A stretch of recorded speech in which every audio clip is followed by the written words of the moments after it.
যৌবনকে ধরে রাখার জন্য এক মহিলা প্রতিদিন রাতে নতুন চামড়া পরতেন। এই চামড়া তার শরীরের সাথে এমনভাবে মিশে যেত যেন ওটাই আসলে। বিশেষভাবে সে তার পায়ের ত্বক খুব যত্নে পরতো, যেন মজা পড়ে আছে। সে খুবই সাবধানে এবং ধীরে ধীরে চামড়াটি পরিধান করতো, যেন কোনোভাবেই চামড়াটি ক্ষতিগ্রস্ত না হয়।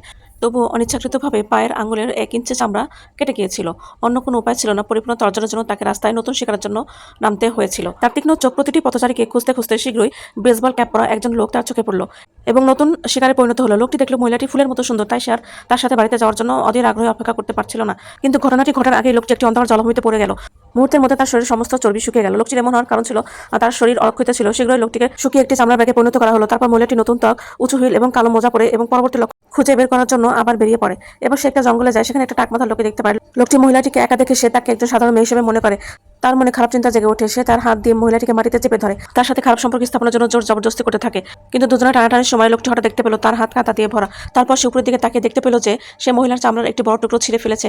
এই ভয়াবহ দৃশ্য দেখে লোকটির আত্মা এতটাই ভীত হয়েছিল যে সে জীবন হারানোর ভয়ে পালিয়ে গিয়েছিল। এ সময় মহিলাটি লোকটির কথা চিন্তা করলেন না। তার প্রিয় ত্বকের ক্ষতির জন্য যে কেবল দুঃখিত ছিল, কারণ একবার ত্বক ক্ষতিগ্রস্ত হলে সেটা সম্পূর্ণভাবে সংকুচিত হয়ে যাবে। যদিও সে খুব অনিচ্ছুক ছিল, তবুও তাকে চামড়া খুলে ফেলতে হয়েছিল। সে আঙ্গুল দিয়ে মাথাটা খুলে ফেললো, আর ভেতরের কালো মাথাটা স্পষ্ট দেখা যাচ্ছে। তারপর সে ধীরে ধীরে বাকি চামড়াটা খুলে ফেললো। চামড়ার আশীর্বাদ ছাড়া মহিলাটি একটি দানবে পরিণত হলো। সে তার সামনে তরুণ ও সুন্দর মুখটির দিকে তাকালো এবং সে অনেক কষ্ট পাচ্ছিল। এই চামড়াটি সম্পূর্ণরূপে ক্ষতিগ্রস্ত হয়েছিল।